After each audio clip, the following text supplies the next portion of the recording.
하나님 말씀 보겠습니다. 하나님 말씀은 고린도후서 6장 1절에서 2절입니다. 고린도후서 6장 1절에서 2절입니다. 우리가 하나님과 함께 일하는 자로서 너희를 구원하노니 하나님의 은혜를 헛되이 받지 말라. 이르시되 내가 은혜 베풀 때에 너에게 듣고 구원의 날에 너를 도왔다 하셨으니 보라 지금 은혜 받을 만한 때요 보라 지금은 구원의 날이로다. 아멘. 말씀 제목은 하나님의 은혜를 헛되이 받지 말라라는 제목으로 말씀을 나누도록 하겠습니다. 하나님의 은혜를 헛되이 받지 말라라는 제목으로 말씀을 나누도록 하겠습니다. 우리가 하나님의 은혜 이것만큼 중요한 게 없고요. 그 하나님 은혜가 없었다고 한다면 우리는 지금 존재할 수도 없고 또 그 하나님 은혜가 없었다고 한다면 우리 이 세상을 살아갈 수도 없습니다. 중요한 것은 뭐냐면 하나님의 은혜를 받아야 되는데 오늘 사도 바울이 지금 은혜 받을 만한 때요 보라 지금은 구원의 날이로다 라고 하면서 우리에게 반드시 하나님의 은혜를 받아야 함을 우리에게 강변하고 있습니다. 먼저는 하나님의 은혜를 받기는 하는데 그 은혜를 헛되이 받는 겁니다. 여기서 헛되이 받는다라는 말은 이 헬라어로 에이스케논이라고 하는 헬라어 단어가 이제 사용됐는데 그 뜻은 빈 혹은 고호한입니다. 다시 말하면 하나님 받은 은혜를 고호한 것으로 만들지 말라라는 뜻으로 볼 수도 있고 또 하나의 뜻은 하나님의 은혜를 가볍게 여기지 말라는 의미를 갖고 있기도 합니다. 그럼 하나님 은혜를 가볍게 여긴다라는 것은 곧 우리가 깊은 하나님 은혜를 경험하는데 그 은혜가 여러 상황과 환경과 여건 속에서 우리 그 은혜를 쏟아버릴 때가 있다는 겁니다. 되게 우리가 이런 경우 많이 있을 거예요. 참 하나님 은혜를 정말 많이 경험했는데 갑자기 집안에 어떤 다툼이 일어나거나 또 영적인 공격을 당하거나 여러 가지 상황이 펼쳐져서 거기에서 이제 굉장히 영적으로 공허한 상태에 빠지는 것을 볼 수 있습니다. 왜 이런 일들이 벌어지냐면 영적으로 이제 내가 은혜를 받았어요. 그러면 가장 싫어하는 존재가 누구겠어요? 당연히 사탄입니다. 왜? 하나님의 은혜의 통찰에 들어가면 죄와의 싸워서 이기는 일들이 교우들 속에서 일어나기 때문에 사탄은 그걸 원치 않습니다. 그러다 보니 하나님의 은혜를 받는 것 그 자체를 막을 수 없음을 알아요. 분명하게. 그러니까 사탄이 어떻게 하느냐? 어떻게든 하나님의 은혜가 쏟아지도록 여러 다방면으로 공격합니다. 그 대표적인 게 우리의 마음을, 우리의 생각을 공격하고 또 하나는 그 어떤 분란을 가정 분란을 일으키거나 기타는 여러 가지 통해서 우리에게 이렇게 공격해 들어오기도 합니다. 그럼에도 불구하고 하나님의 은혜를 헛되이 받는다라고 할 때에 오늘날의 현대 그 교인들에게 맞춰 보면 그 하나님의 은혜가 무엇인가가 굉장히 중요해요. 그러니까 많은 경우에 하나님의 은혜하면 떠오르는 게 감정적으로 어떤 기쁨이 있고 즐거움이 있고 뭔가 으쌰으쌰하고 뭔가 찌릿찌릿하고 뭔가 뜨거운 게 있고 뭔가 내가 막 하는 거 그것이 은혜 받았다라고 생각합니다. 물론 하나님의 강한 은혜가 부어지면 그러한 일들이 그러한 역사가 일어나는 것은 분명한 사실입니다.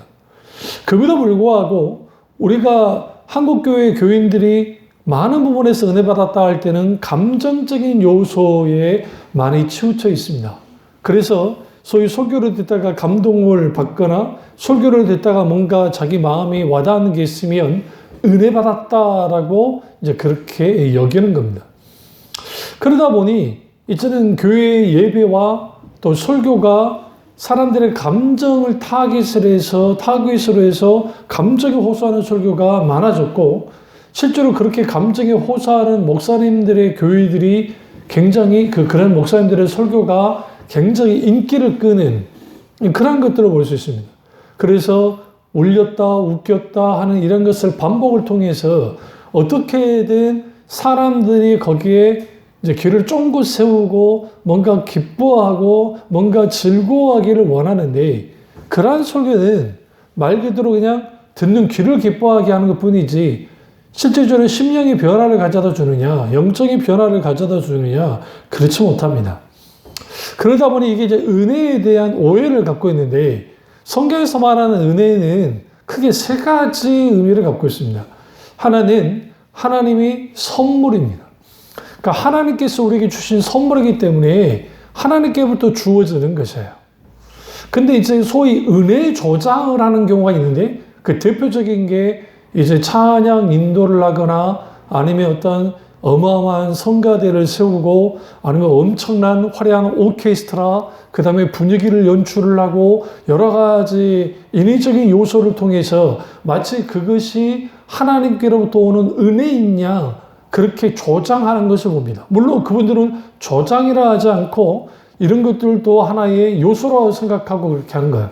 그런데 카톨릭이 하나님의 임재와 하나님의 영광을 이제 사실상 사라지기 시작할 때 나타나는 게 건물을 통해서 아니면 어떤 음악이나 장엄한 음악이나 분위기 연출을 통해서 더 그럴싸한 의식 막 보여지는 막 그런 의식을 통해서 그런 것들을 이제 하나님의 어떤 불강력적인 은혜, 선지적인 은총 그런 것들을 이제 막 재현시키는 것이죠.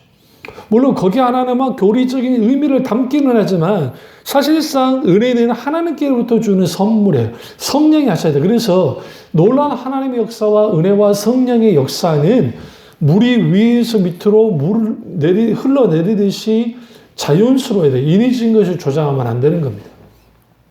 그런 의미에서 카톨릭뿐만 아니라 오늘날 그 잘못된 은사주의자들이 분위기를 위해서 분위기 연출을 막 합니다. 그래서 분위기 연출을 통해서 뭔가 분위기를 띄우죠. 그러니까 으쌰으쌰하는 교회들 속에서 그런 것들을 연출을 하고 그런 것들을 함을 통해서 마치 그것이 은혜로운 분위기, 은혜로운 관계인 것처럼 은혜의 역사가 있는 것처럼 조장하는 그런 말도 안 되는 일들을 합니다. 그런데 그걸 왜 그렇게 하느냐? 그렇게 하면 즉각적으로 반응이 오고 즉각적으로 뭔가 되어진 것 같으니까 사람들이 거기에 열광을 하는 겁니다. 이게 이제 이단들이 잘 사용하는 건데요. 그래서 막 엄청난 뭐 깃발을 막 흔들고 분위기를 연출하고 뭐 집단 체조 같은 걸 하면서 사람들에게 막 같이 동참을 시키고 하다 보면 거기에 마치 하나님의 은혜가 있는 것처럼 그 연출을 하는 거. 그러나 이단만 그러느냐? 오늘날 은사주의적인 그런 교회들 속에서도 그런 일들을 행해가는 것을 보면 왜 그런 일들이 벌어지느냐? 사실상 은혜를 연출시키는 거예요. 은혜의 연출이라는 있을 수 없습니다.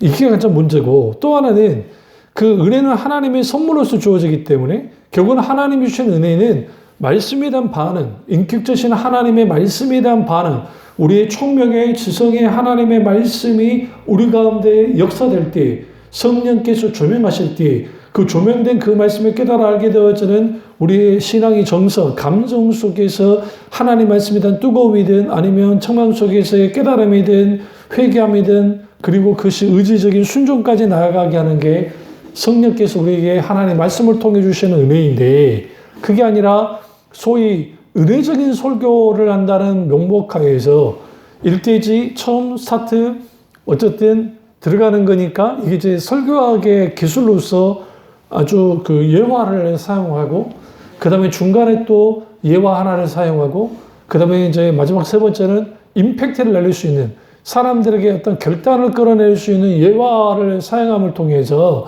사람들이 그 예화를 통해서 뭔가 뜨거워지기를 바라는 거예요. 그러니까 설교를 다 듣고 나면 내게 생각나는 게 예화 외에는 생각나기 없는 것이 되어지고 이러한 것들이 보편적으로 설교학을 이끌고 있는 오늘날의 한국교회의 설교를 관통하고 있는 거예요. 그러다 보니 이제는 설교는 갈수록 쉬워져야만 하고 그렇다고 설교가 어려워야 된다는 말은 아닙니다만은 그럼에도 불구하고 설교는 쉬워져야만 하고 또 쉬워진 설교 속에서 거기에 뭐 신학을 담고 교리를 담는 것은 불가능해졌고 그리고 그 설교가 이제는 갈수록 시간이 줄어들다 보니 뭐 계속 과거의 목사님들의 설교 시간보다 적어집니다. 이 부분에서 마틴 루이스 목사님이 이걸 다루신 적이 있는데 결국은 긴 설교가 좋다는 건 아니지만 그럼에도 불구하고 왜 설교가 짧아지는가? 그게 이제 영국교회 현실에 대해서 말씀하시는 건데요.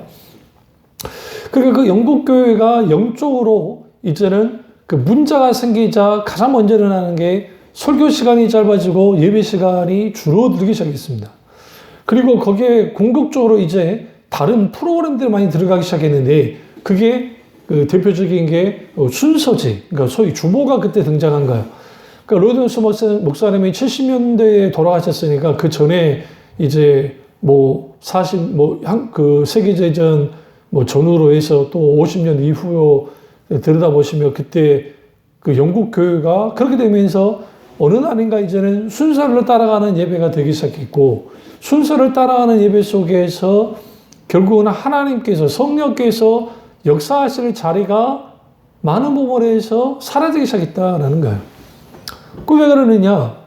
사람들의 구미에 맞는 설교가 가끔 넘치기 시작했고 그러다 보니 처음에는 사람들이 참 반응이 좋았는데 가면 갈수록 이게 세상 만담이나 설교나 별반 다를 것 없는 민방위 교육에서 하는 설교나 오늘 강의나 교회에서 하는 설교가 비슷하는 그러니까 소위 잘 살아야 됩니다. 윤리 도덕적으로 살아야 됩니다. 그런 윤리 도덕적인 설교는 당연히 하겠죠.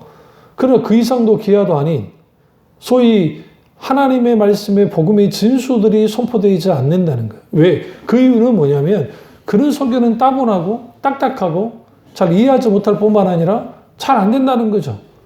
그래서 이제 그런 것들은 성경 공부를 통해서 메꿀 수 있다라고 생각하지만 성경 공부는 성경 공부일 뿐이고 선포되는 하나님의 말씀 가운데 우리가 분명히 진리의 말씀 우리에게 들려줘야 되고 그 진리의 말씀에 대한 반응할 때 거기에 하나님의 말씀으로 인한 하나님의 은혜가 있는 겁니다. 근데 이것은 선물로서 주어진다는 거예요. 두 번째는 하나님의 이 은혜는 우리를 향한 하나님의 호의입니다. 호의. 그러니까 어떤 조건 없는 하나님의 호의 베푸심이에요. 여기서 우리가 조건 없는 하나님의 호의 베푸심에서 우리는 집중해야 될 게 뭐냐면 그래서 죄가 많은 곳에 은혜가 많다라는 말을 이제 사도 바울이 말하는데 그렇다고 우리가 은혜를 더하려고 죄를 더 지을 것이냐? 그건 아니라고 했잖아요. 여기서 우리가 은혜 받는 자 속에 요구되는 게 있다는 거예요. 그것은 뭐냐면 상한 심령, 통회하는 자복하는 마음, 하나님께 회개하여 나와야 됩니다.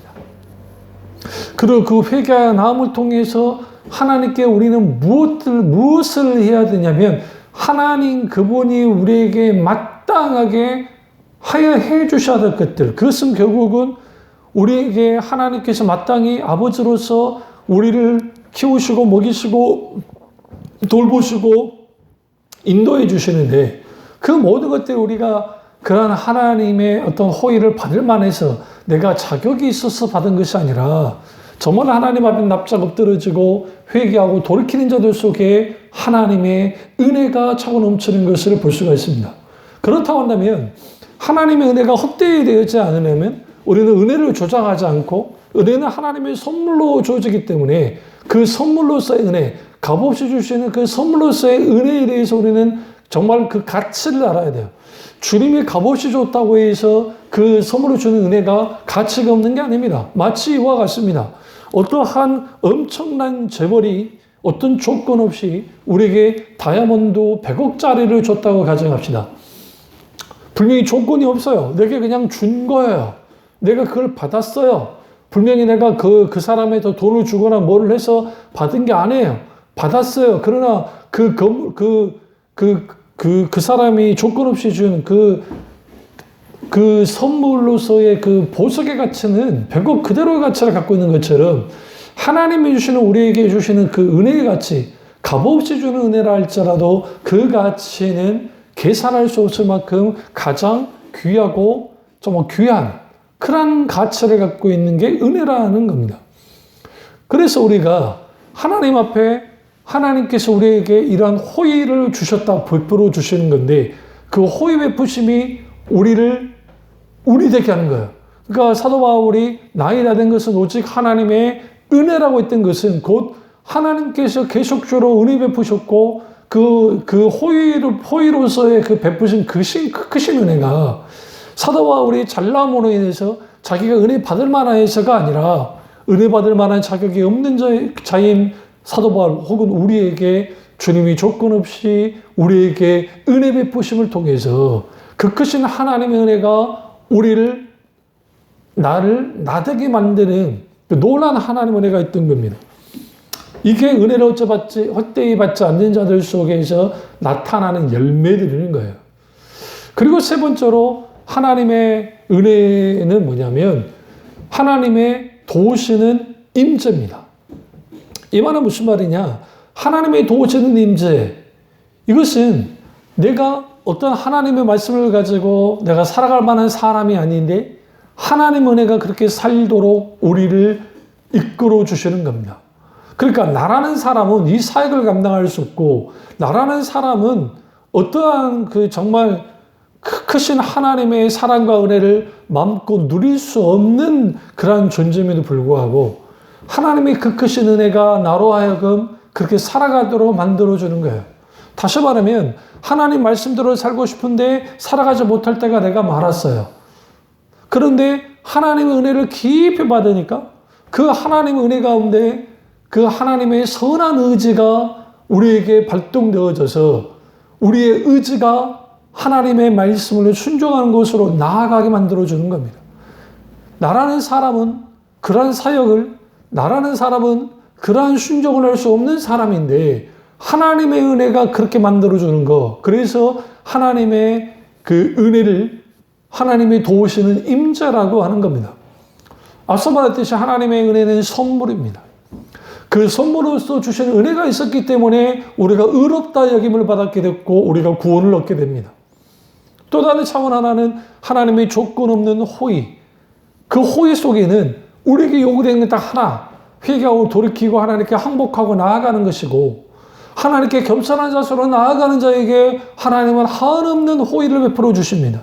그 호의 베푸심이 죄로 인해 넘어지고 쓰러지고 아파할 때 그 하나님 은혜가 우리를 다시 일으켜주고 우리 가운데 더 힘을 주고 용기를 주고 또 때로는 책망하기도 해서 우리를 깨닫게 해주시는 것. 그것이 곧 하나님의 은혜이고 나라는 사람이 어떤 사역과 나라는 사람이 어떠한 순종을 할 수 없는 사람에도 불구하고 그 크신 하나님의 은혜가 우리가 부어질 때 우리 속에 선한 의지가 발동되어지고 그 의지는 나의 어떤 개인적인 의지의 발동이 아니라 하나님의 은혜로 인한 그러한 은혜가 우리 가운데 발동되어지고 나타나기 시작할 때 그 은혜 가운데 우리가 순종하고 그 은혜 가운데 기꺼이 나를 헌신하며 그 은혜 가운데 기꺼이 주님을 기쁘시게 하는 삶을 사는 겁니다.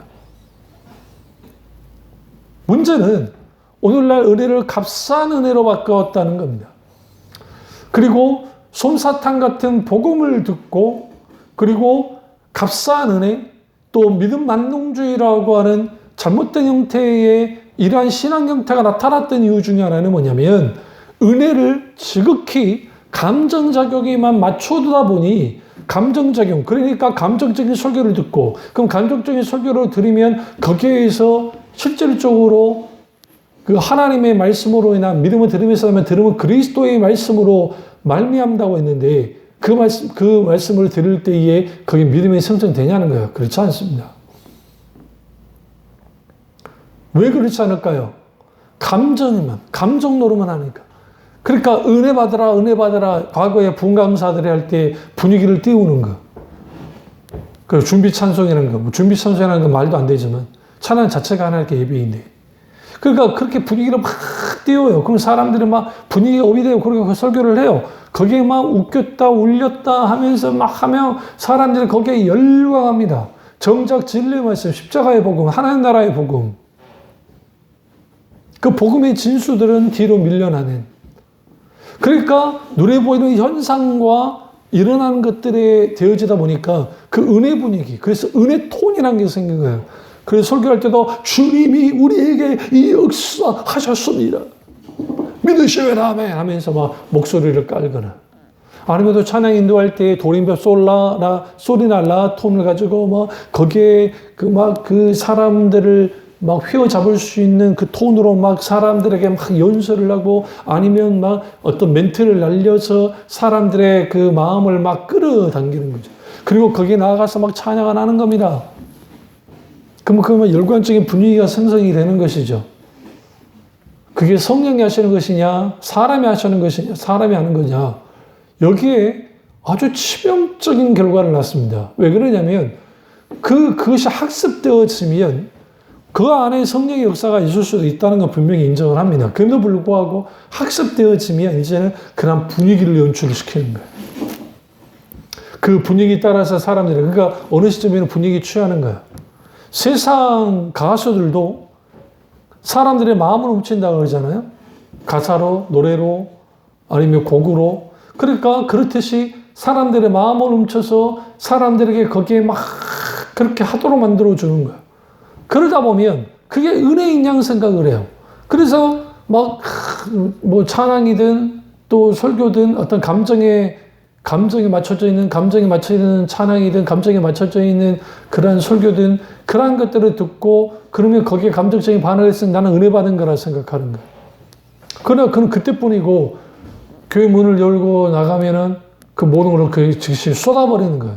왜 그렇게 되어졌냐라는 겁니다. 은혜이라는 잘못된 이해예요. 은혜는 단순한 감정작용이 아니라는 겁니다.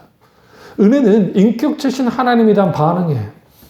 그리고 그 하나님의 놀라운 선물로 주시는 그 은혜, 그리고 하나님께서 놀랍게 우리에게 베푸신 호의, 그것에 대한 감격과 감사함이 하나님에 대한 열망과 열광을 하게 만드는 거예요. 제가 감정이 필요 없다는 거 아닙니다. 조나단 에드워드 목사님의 신앙의 정서라는 책이 있는데 그 신앙의 정서라는 책에서 그 감정에 대해, 인간의 감정에 대해서 굉장히 중요시했습니다. 저도 똑같이 중요시합니다. 그런데 조나단 에드워드 목사님이 경계하는 게 뭐였냐면 소위 감정주의 신앙이라는 거예요. 설교가 감정을 향하고 소위 찬양이 감정을 향하고, 그러니까 종교개혁자들이 우리의 믿음의 선배였던 쯔빙글리든 깔뱅이든 멜랑히톤이든 루터도 루터는 이제 찬양 같은 거는 좀 관대했으니까 그렇다 치더라도 그때 특별히 음악 같은 경우에도 음악 사용에 굉장히 조금 절제가 필요하다고 한 거예요. 왜냐면 세상 음악대로 사람들이 하면 거기에 음악에 취해서 내가 가는 것인지 아니면 정말 하나님 그분을 내가 기쁘시게 하면서 진정한 감동으로서 찬양하는지 이게 구분이 안 되는 거예요. 그래서 지나친 큰 성가대 그리고 그 악기 사용, 그러니까 쯔빙글리는 너무 또 과격하게 무악기로 가자고 하면서 악기를 막 없애기도 했으나마는 어쨌든 그 이유는 뭐냐면 단순히 그런 게 아니고 인간의 마음을 인위적으로 조장을 해서 하는 일련의 이 모든 것들은 성령께서 역사하는 것들을 가로막는 행위라는 거예요. 결국은 하나님의 말씀이 선포되는 곳에 진정한 찬양을 하나님께 드리는 곳에 성령이 역사하시면 성령께서 우리에게 아버지의 마음을 부으시고 은혜 베풀어 주실 때 우리는 때로는 춤을 추기도 하고 손뼉을 치기도 하고 감탄하기도 합니다. 근데 그것은 인위적인 조장에 있어가 아니라 성령께서 그렇게 하실 때, 하나님의 은혜를 베푸실 때 나타나는 거예요. 그러나 열광적인 분위기를 조장하고 연출하는 교회들 속에서는 그런 것들을 해요. 그래서 손바닥을 막 치면서 앞에서 막 착착착 어마어마한 숫자가 나와서 하면 사람들이 거기서 따라하면서 거기에 같이 휩쓸어집니다. 그러면 거기서 뭔가 정말 진정한 하나님의 은혜가 있는 것처럼. 앞서 말했지만 그렇다고 해서 하나님의 역사가 없다는 게 아닙니다. 그래 경계할 것은 뭐냐면 내가 하려고 하는 것들은 모든 걸 내려놔야 되는 거예요. 마찬가지로 설교도 마찬가지입니다. 설교 내가 준비 잘했으니까 원고 다 준비 잘했으니까 그 원고 가지고 나가면 다 될 거야 라는 거 다 내려놔야죠. 그래서 마틴 루터스 목사님은 그 어마어마한 설교 원고를 계속 보시면서 다 외우셨대요. 그리고 이제 강단에 올라오시는데 원고를 찍고 올라오셨대요. 원고가 필요 없다는 게 아니라 이제는 충분히 됐으니까 그리고 그 말씀을 설교를 했습니다. 설교를 하심에도 불구하고 절대로 그 설교 원고를 의지하지 않았다는 거예요. 성령이 하시도록. 맞습니다. 설교자도 성령께서 하시도록 내어드리는 것처럼 오늘날 우리가 하나님께 찬양을 드릴 때, 예배를 드릴 때, 우리가 기타는 설교를 들을 때도 마찬가지 성령께서 우리에게 길을 열어주셔야 되고 하나님의 은혜가 느끼게 될 때에 그 은혜의 시너지 효과들이 나타나는데 문제는 그 은혜가 쉽게 쏟아져 버리는 거예요. 그러면 그 하나님의 은혜가 헛되어진 것은 뭐냐면 내가 하나님의 은혜를 받았어요. 그런데 그 은혜를 받았으면 은혜 받은 자로서의 하나님을 존중하는 삶이 열매가 따라 나와야 되는데 은혜에 합당한 삶을 살지 않은 거예요. 그러니까 진정으로 하나님의 은혜 받은 자로서의 삶을 살아야 되겠는데 살지 않는 거죠. 당연히 하나님의 은혜를 공한 것으로 만들어버리는 거예요. 그러니까 우리가 아무리 막 어떤 설교 듣고 기뻤고 은혜를 막 받았다고 한 거예요. 근데 그러고 예배 시간 다 끝나고 난 다음에 서슴없이 막 욕을 하고 막 그게 언제 그러냐는 듯이 막 하는 사람도 있거든요. 대표적인 게 교회마다 뭐 공동의회를 하거나 당회를 할 때에 거기에 막 정말 은혜 가운데 막 그렇게 막 눈물을 흘리면서 그렇게 막 했던 그러한 이제 중직자들이 어떤 회의들에 가면 언제 가는 듯이 얼굴을 탁 까면서 좀 말도 안 되는 뭐 주장을 하거나 막 하는 행동을 하거든요. 그럼 그 사람들이 진정으로 은혜 받은 사람인가? 그렇지 않다는 겁니다. 왜요? 은혜 받은 자로서의 합당한 삶이 따라하잖아 봐야 돼요. 그래야 하나님의 은혜를 헛되이 받지 않는 것이 되어지는 겁니다. 아무리 우리가 우리의 예배 현장 가운데 뜨거워지고 열광을 하고 뭔가 있다 할지라도 그것으로 끝이 나버리면 그것은 종교 유희 혹은 종교 놀이에 불과하게 되는 거예요.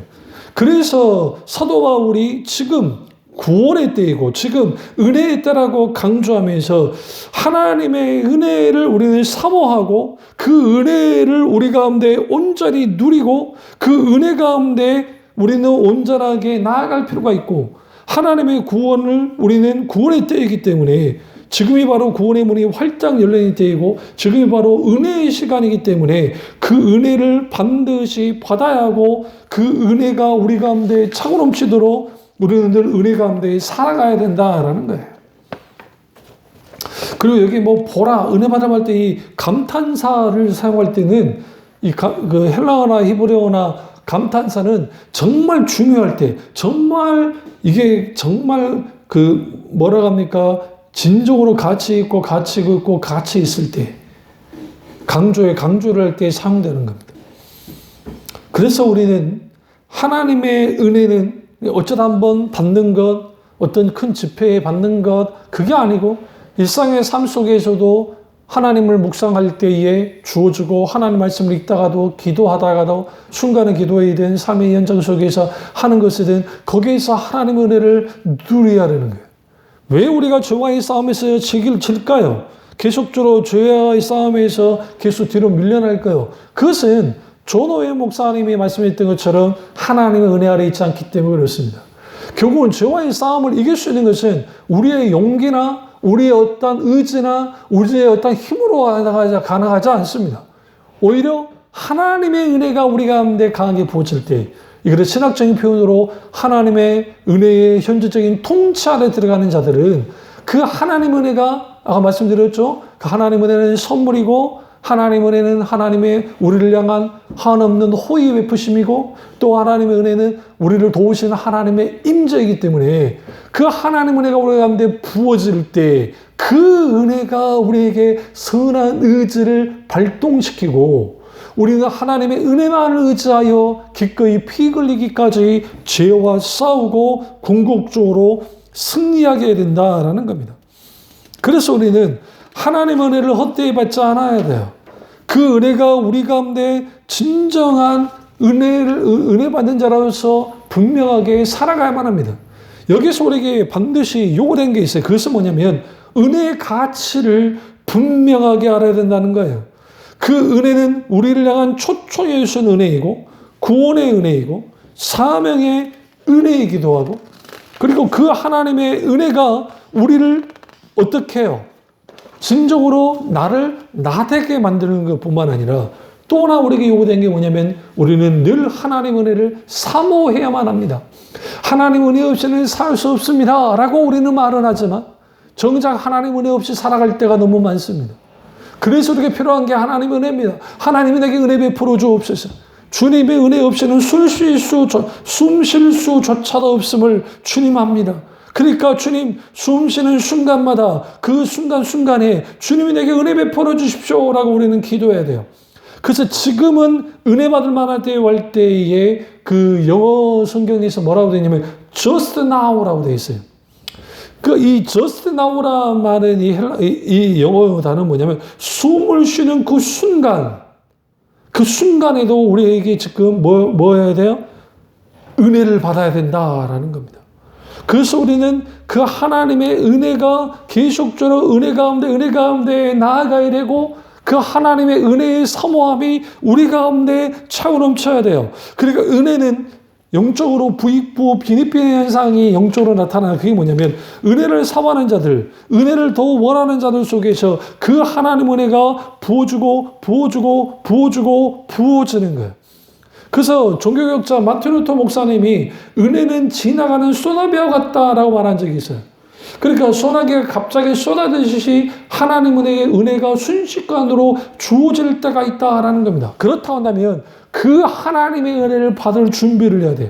그 하나님의 은혜를 준비하는 것이 곧 하나님 앞에 우리는 회개해야 되고 우리는 무엇보다 중에서 하나님의 은혜를 사모해야 되고 그리고 그 하나님의 은혜를 받을 만한 그릇을 준비해야 되는데 그것은 뭐냐면 말씀의 그릇을 하나님 그분을 향한 열망과 갈망함의 그릇을 우리는 둬야 되는 거예요.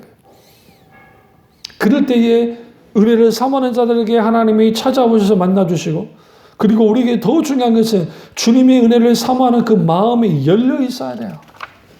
그리고 우리는 겸손한 태도를 가지고 하나님 앞에 은혜를 우리는 갈구하고 갈망해야 됩니다.